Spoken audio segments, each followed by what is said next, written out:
Guys welcome back to my channel and very good morning to everyone. So देखते पाচ্ছো ready सेडी হয়ে একদম বেরিয়ে পড়েছি। আজকে হচ্ছে ডে 3 এন্ড আজকে আমরা যেতে চলেছি দেহরাদুন এবং মসুরি। Let's go.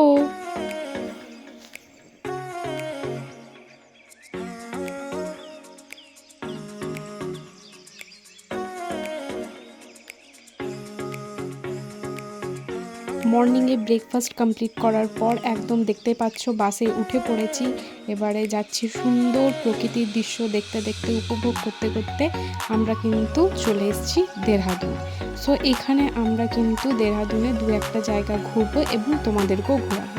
সো বাসে থেকে নেমে আমরা এখন কিছুটা ওপরের দিকে উঠে যাচ্ছি। ঠিক যেমন দার্জিলিংয়ের ভিউ, এখানেও কিন্তু অনেকটা সেম আর দারুণ। আমার তো দেহরাদুন মসুরি দুটোই কিন্তু অসাম লেগেছে। সো তোমরা যারা যারা ঋষিকেশের ট্রিপ বানাবে অবশ্যই তোমরা এই দুটো জায়গা কিন্তু মিস করো না।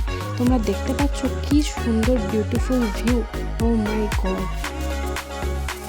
সো দেহরাদুনে আমরা অনেকটাই ওপরের দিকে গেছিলাম, তাই আমি ব্লগ করতে পারিনি কারণ অনেকটা হাঁপিয়ে গেছিলাম।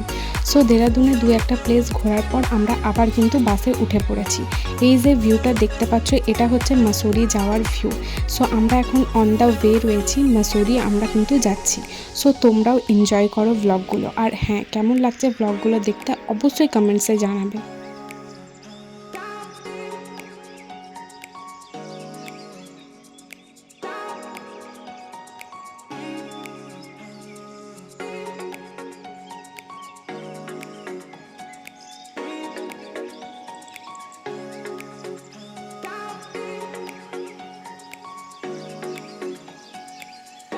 তোমরা পাহাড় ভালোবাসো নাকি সমুদ্র, এটাও কিন্তু অবশ্যই কমেন্টসে জানাবে।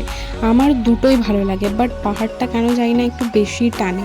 সো দেখতে পাচ্ছ এখানে ভিউটা অসাধারণ অসাধারণ, যাকে বলে হেভেন। তো যাই হোক, আমরা অলমোস্ট মসুরি পৌঁছে গেছি। আর এই যে মেঘগুলো পুরো ভেসে ভেসে যাচ্ছে দেখতে পাচ্ছ। তো মসুরিতে যাওয়ার পর আমরা ওইখানে লাঞ্চটা করে নিয়েছিলাম। সো ব্লগটা কন্টিনিউ করছি।